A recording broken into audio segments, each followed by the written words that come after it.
Greetings, everyone. My name is Shawn Heinrichs, and I am a filmmaker and photographer by trade. But my real passion is to use my art, my imagery, and my storytelling to connect people with the heart and soul of nature and give a voice to the creatures that are often left unheard.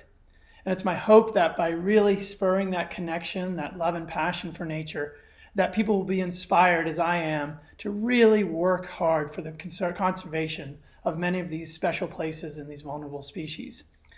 My work has taken me around the planet to document and interact with some of the most special creatures in all the oceans. One of my favorites is the manta ray, with wingspans that can exceed 21 feet, 7 meters. These highly sentient, intelligent, and curious beings will come right in and connect with you for hours at a time. But I've also connected with some of the most feared animals, the predators, the sharks, and particularly one of my favorite ones, the mako sharks, right off the waters of New Zealand. And again, my work is to dispel some of the myths and fear-mongering that the media has created and really connect people with the true essence of these beings. And also some of the more favored and gentle animals, one of my favorites, the curious and wise sea turtles, but bringing a light to them and exposing their journeys and the work they do to survive in an ever-changing ocean. And when I go to nature, often I look to these animals as my guides. Some of them would call them spirit guides, but for me, they're really speaking to some of the qualities that we can embody ourselves, because in their lives, living in these sacred places and also very dangerous places at times, they have to embody these things. Now, one of the animals that comes to mind when you think of courage is the shark.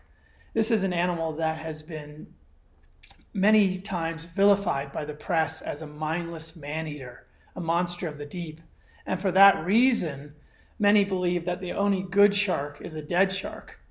Unfortunately, that has led to a global demise of these species, and many of the large pelagic sharks have disappeared throughout our oceans to the tune of 99% in some of these waters.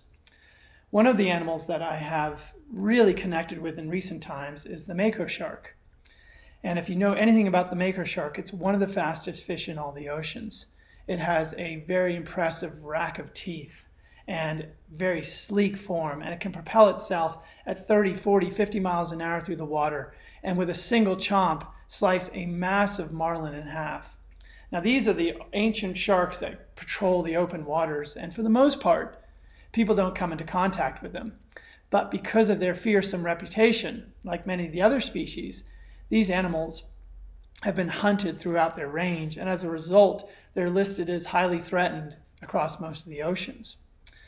In recent times, I worked on a project to try to protect not just mako sharks, but many of them vulnerable shark species.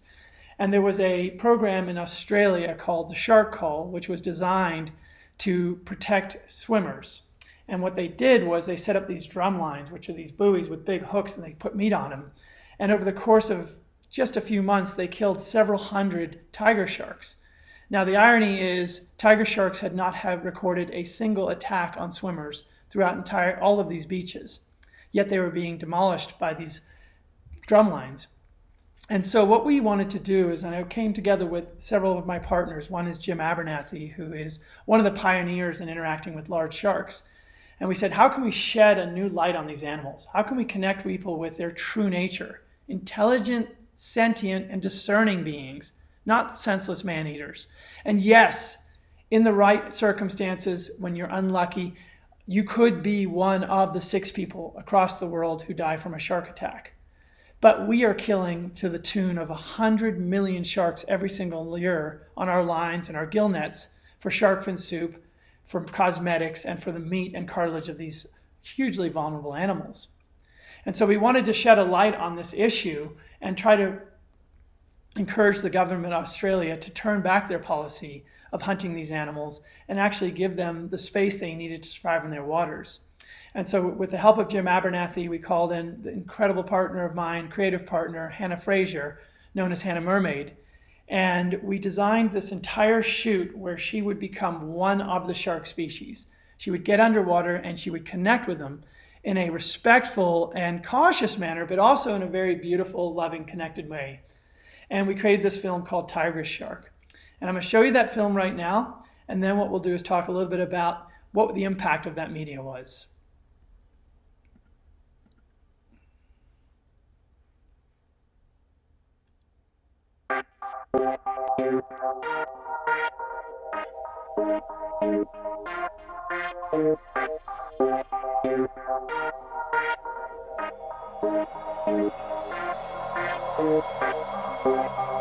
I make love to my enemy.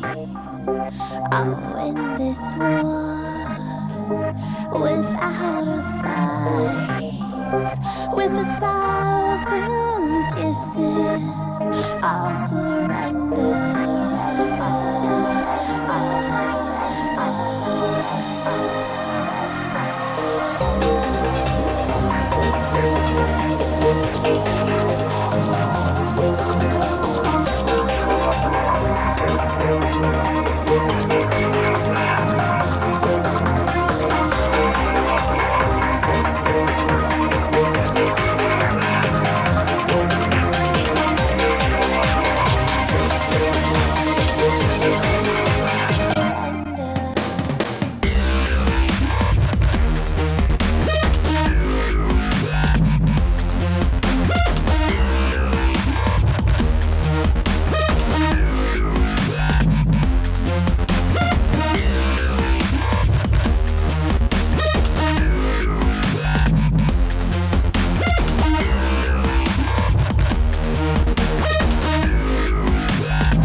So our message was really simple: end the war on sharks. It was a senseless war where the casualties were the animals that have evolved over 400 million years, surviving 4 mass extinction events, keeping our entire ocean ecosystems in balance, ensuring the sustainability of the seafood that people are taking out of the very ocean.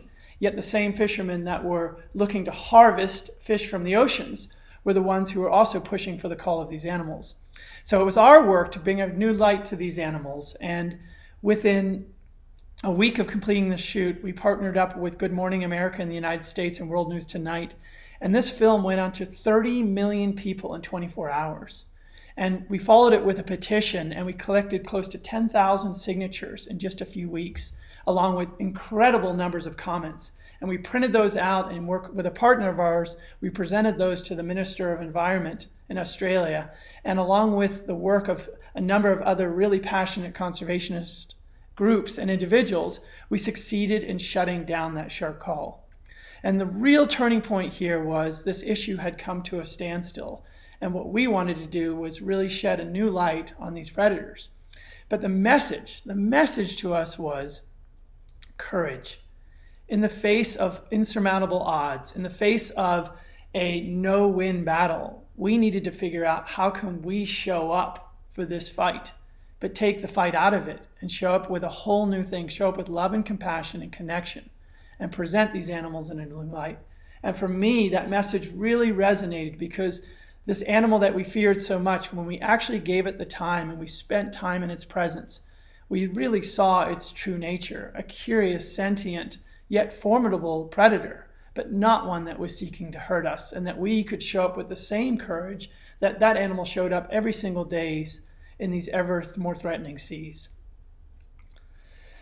Another animal that's really resonated throughout my entire journey is the sea turtle, and particularly one that I've really resonated with is the leatherback sea turtle. If anyone knows anything about these beings, they grow to the size almost of a VW beetle, over 2 meters long. These animals traverse entire oceans over the course of their lifetimes to continue with their journey.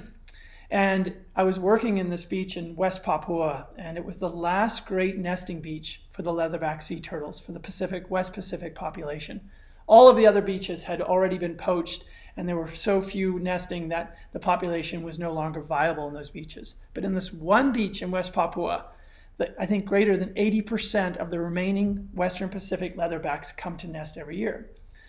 Now, these animals bring a very powerful message. They bring one of purpose, because if you know anything about their migratory behaviors, every few years they cross the entire Pacific Ocean from west to east to feed off the west coast of California. And then they have to journey all the way back to the exact same beach, and not only the same beach, but the same spot on the beach generally where they were hatched. And each year, or every several years, depending on the animal, they make that same journey out and back, returning to lay their eggs. And if you can imagine what they have to traverse, they have to get through the gill nets and the long lines, the currents, the storms, and weather through the trash pits that we have filled these oceans with, and the crossing sea traffic. These are air-breathing animals, and they have to make that journey back. And you think about what commitment and purpose it would take for one to do that. And then I think about our lives, and when we struggle with what we have to wake up every morning and face, especially in times like this, where the entire world has been riveted by this pandemic. I think back to the moments when I'm hanging on that beach with this beautiful mother turtle laying her eggs, and I think about all the adversity that this being has had to face in her lifetime, in fact, every year in her journey, to come back to this spot with such commitment to lay the eggs that ensure the survival of her species. And even when she makes it to the beach, historically, poachers have showed up, decimating her numbers. And even in this really remote area, giant saltwater crocodiles, 6 meters long, sometimes come down on the beach while these females are laying their eggs and savage them. So you can imagine the adversity that this animal has to face, this sentient being. And even then, with such deliberation and purpose, she makes her way back on the beach, knowing her life is in danger, knowing poachers may be nearby, knowing that a massive crocodile may take her head off. But regardless, she sticks to her journey and she finishes her mission. And I often reflect, for me, in the times where I'm feeling crushed by the burden of the world, when I'm feeling that there's no way that I can move forward, and what's the point? I can think about the journey that she makes. The journey she makes to ensure the survival of her species, selflessly putting her life on the line. And if the sea turtle, the great leatherback, can do that, why can't I? And the good news is, the result of that work is 40 days later, her beautiful hatchlings emerge, and one by one they make their way out to the sea, and they begin the next cycle of purpose, where they go, they feed, they get larger, and eventually they return to the very same beach. And in the case of this beach, we have a wonderful story, because the purpose of this animal meets the purpose of a dedicated conservationist and his team, a gentleman named Ricky, who set up an incredible conservation program on this beach.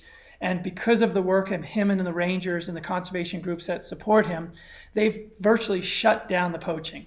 And as a result, on this last great nesting beach, now these turtles can make their journey home, dig that hole in the sand, lay their eggs, and 30 to 40 days later, out emerges an entire new generation that continues this life cycle.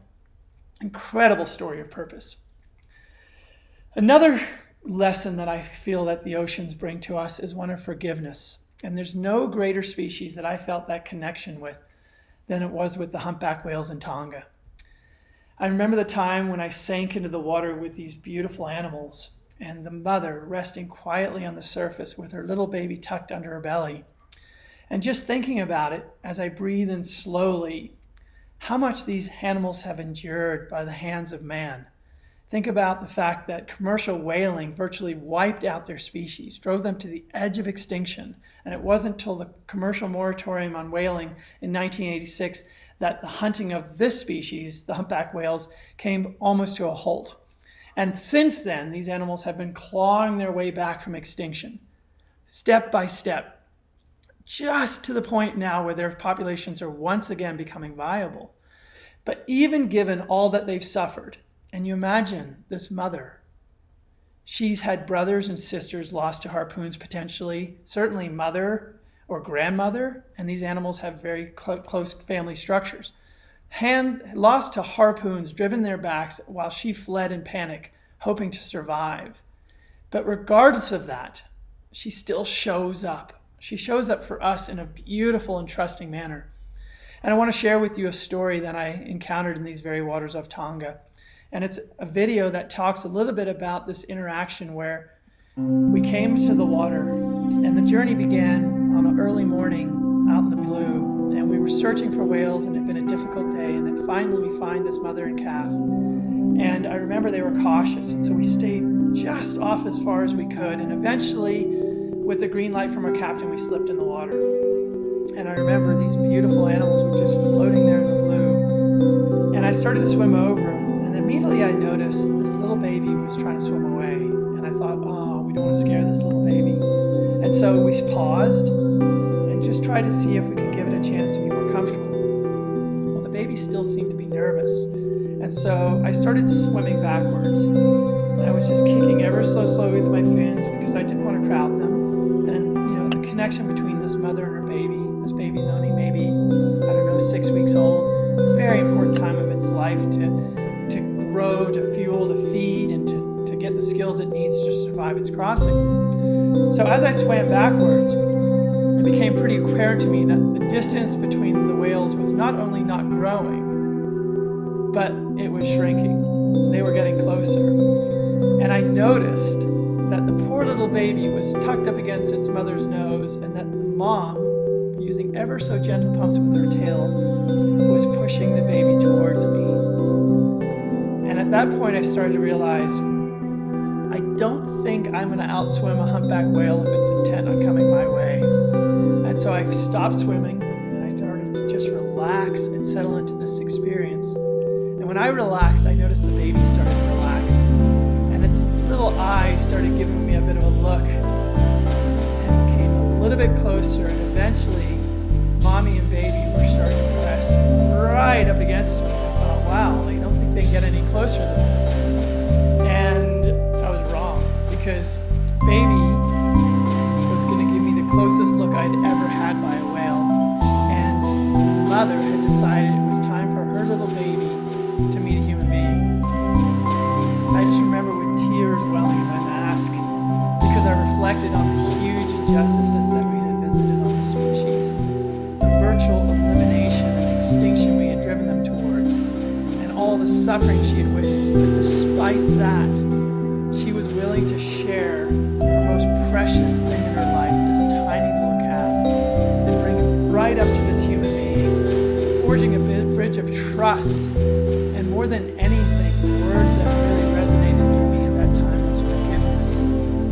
She was forgiving enough to really expose her most vulnerable being. And I had to really reflect, wow, if this animal could have witnessed and been a part to such horrific injustices in its life, yet still show up so beautifully for us, what about our lives?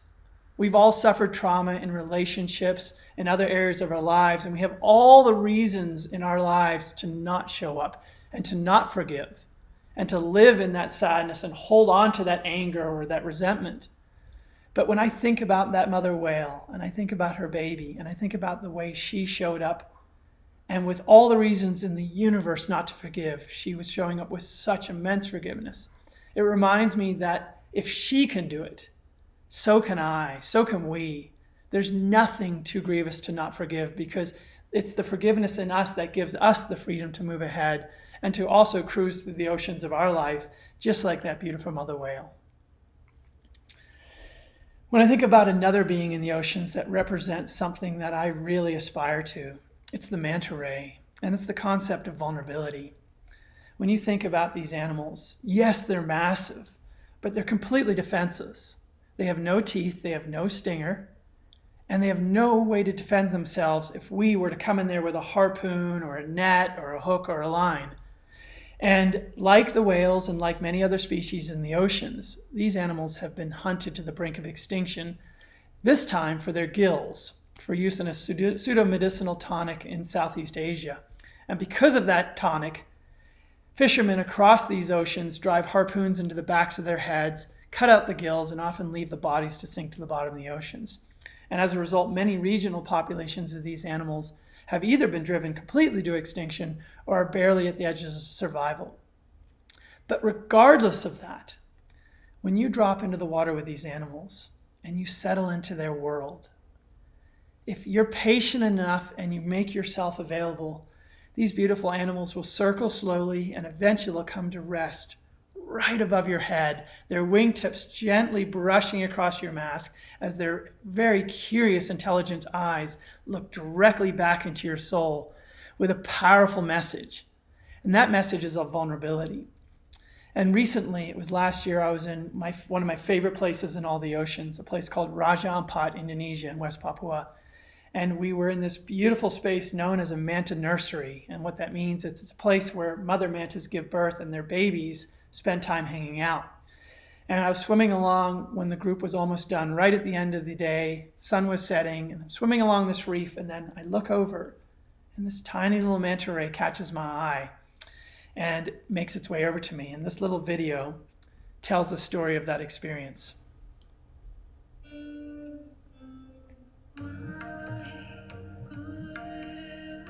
This beautiful young baby manta ray, maybe a month old, comes cruising along this reef.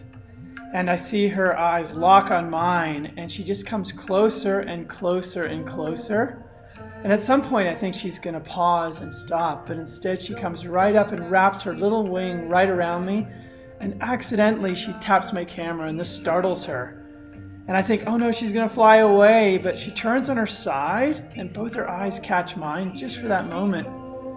And then instead of drifting off, she pauses, and I notice that she's slowly drifting underneath me, belly to belly. And at this point, I realized something special is happening here, and I just remember that moment where both her eyes were transfixed, and I watched as the reef drifted underneath both of us as we swam along, and I surrendered to this incredible moment.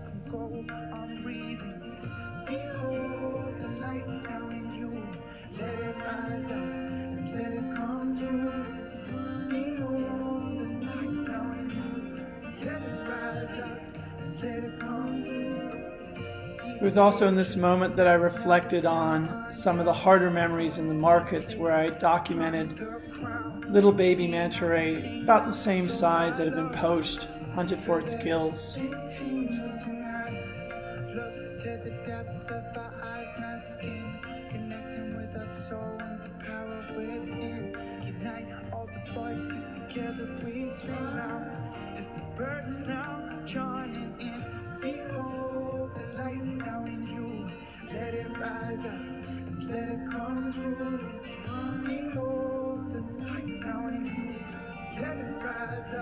One of the things you'll find about manta rays is they actually don't float, they have to keep swimming.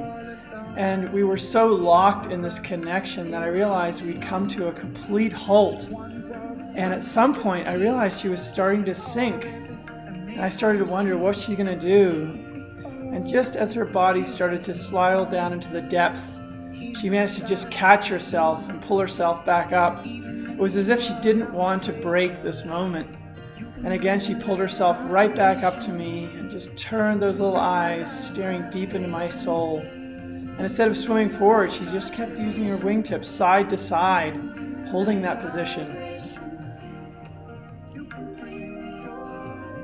She was so transfixed with the moment that eventually she did forget to swim. And I remembered as her body started to spiral down towards the reef. And I thought she might actually almost hit the reef.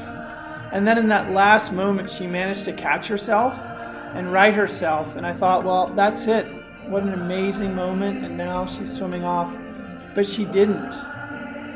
She just came to a rest right beneath me, as if calling to me, saying, aren't you going to come join me? And I remember thinking, well, I can't breathe water like you.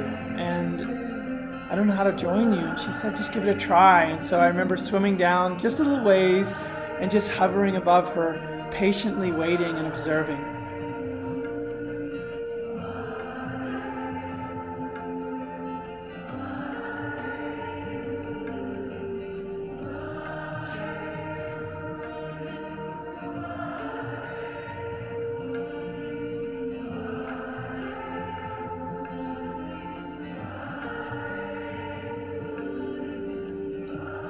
In those final moments, I started to tune into the beautiful iridescent patterns on her back.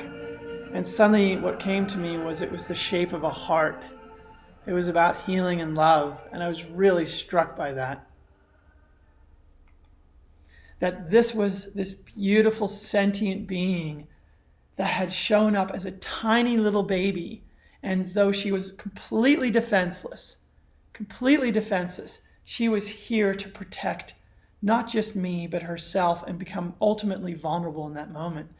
And I thought about it for a moment, and I was like, wow, there's a beautiful message from Mother Nature, and that message is, you may be trying to show up and protect me, and I really appreciate all that work you're doing, but it's really important that you look out for yourself as well, and that you give yourself permission to do all that healing and to show up vulnerably, because that's where the connections are. That's where really life matters.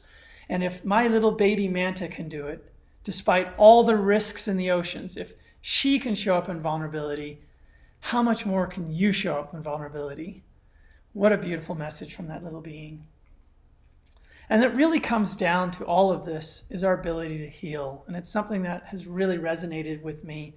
I often say that I go to the mountains to pray and I go to the oceans to heal, because I believe the oceans almost like the amniotic fluid that suspends us in the womb when we're little babies in the womb. It's the place where we go and we're held. And I love that feeling when I drop into the warm oceans of the tropics and I just float there. But it's also in the ability for nature, the connectivity and the closeness that we experience in those waters that reminds us of our humanity and our connectedness. And it gives us a time to unplug from all the noise. And particularly with what's going on right now, the pandemic has been riveting nations across the world, untold losses for human beings, incredible suffering and pain, and perhaps more than anything, deep uncertainty and helplessness. And it's in times like these that I turn back to those messages of courage and forgiveness and vulnerability and purpose, because Mother sends her messengers. And in this case, Mother Nature has sent beautiful messengers in my life.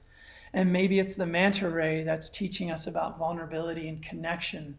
It's about learning how to embrace that in our lives and make that part of our healing process. And it's the courage that we show up for, not just others, but how do we show up for ourselves in courage?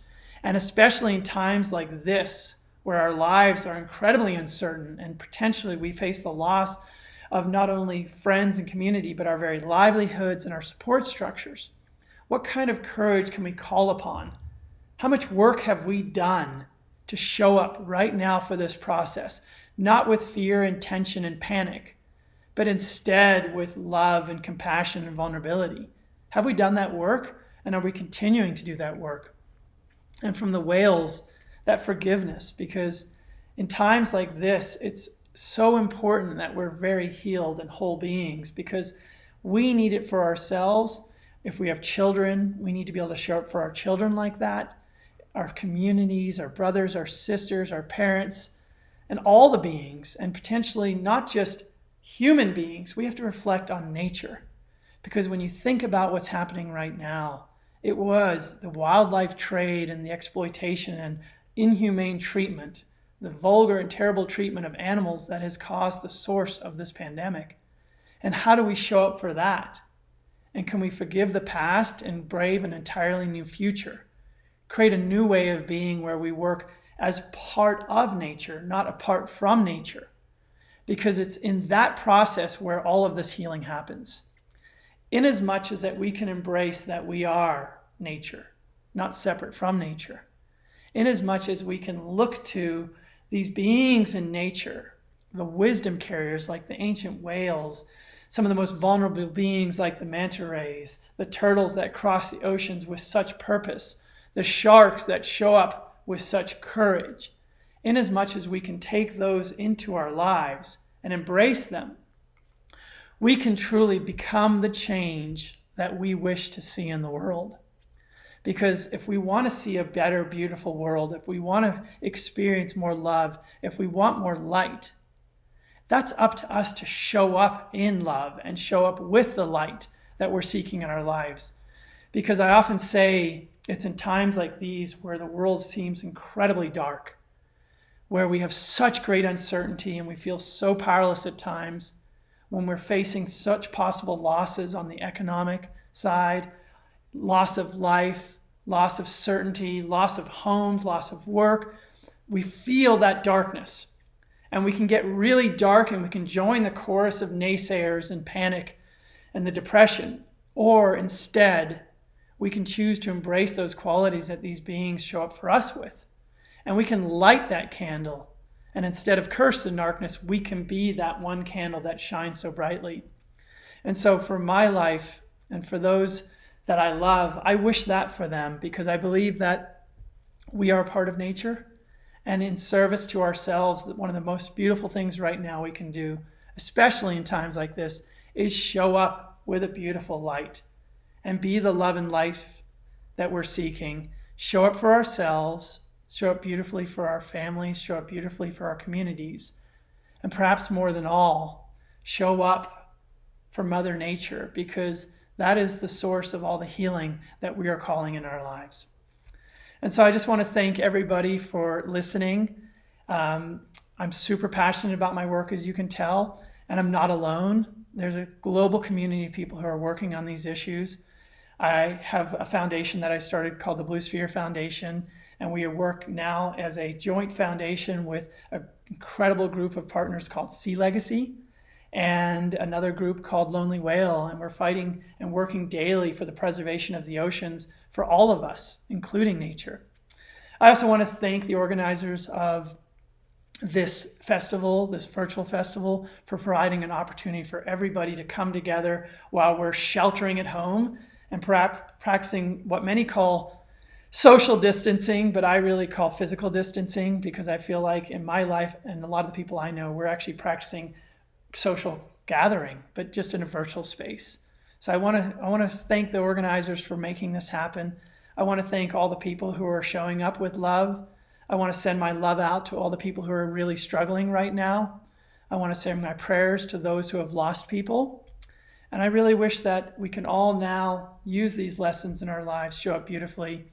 And in the words of a dear brother and friend of mine, Samuel J., we can behold the light. And if we do that, we can become the light. So I thank you all, and I appreciate you taking the time for this. And I look forward to connecting with many of you in the future. And just know that this time will pass, and together we've got this.